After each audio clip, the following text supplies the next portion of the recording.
Hi guys, welcome back to our video.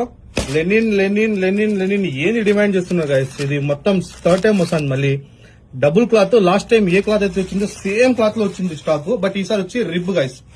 పైన rib వస్తుంది. మీరు ఫార్మల్ టైప్ కూడా యూజ్ చేయొచ్చు. పైన రిబ్ వస్తుంది. లెంత్ కూడా చూడండి, నార్మల్ లెంత్ వస్తుంది మొత్తం. ఇది అలా యాంకిల్ రాదు, అలా బేసిక్ రాదు, అలా లెంత్ పెట్టించాము.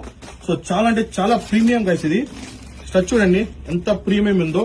లాస్ట్ టైం మన కస్టమర్స్ తీసుకున్నారు, వాళ్ళకి తెలిసి ఫ్యాబ్రిక్ ఏమని చెప్పి మళ్ళీ రీస్టాక్ అయితే అదే పని చేపించాము. ఏమొచ్చి ఈసారి వచ్చి పైన రిబ్ గైస్. ఈ ప్రైజింగ్ ఎవరైనా ఇస్తారంటే మనం ఫ్రీగా ఇచ్చేస్తాం. లాస్ట్ టైం కూడా సేమ్ డైలాగ్ వేసాము. సో ఈ టైం కూడా గైస్ ఈ ఫ్యాబ్రిక్ కి మనం ఇచ్చే ప్రైస్ కి అయితే నెక్స్ట్ లెవెల్ గైస్. అసలు ఎక్కడ అయితే ఛాలెంజింగ్ ప్రైస్ అయితే ఇస్తాం మనము. సింగిల్ తీసుకుంటే 600, 2 తీసుకుంటే 1100. షిప్పింగ్ చేసుకున్న వాళ్ళకి షిప్పింగ్ కాస్ట్ అయితే ఎక్స్ట్రా ఉంటుంది. దీనిలో సైజ్ గైస్ 30, 32, 34, 36, 38 వరకు అయితే ఉన్నాయి గైస్. స్క్రీన్ మీద ఉన్న నెంబర్కి మాత్రమే వాట్సాప్ చేయండి, కాల్ చేయొద్దండి.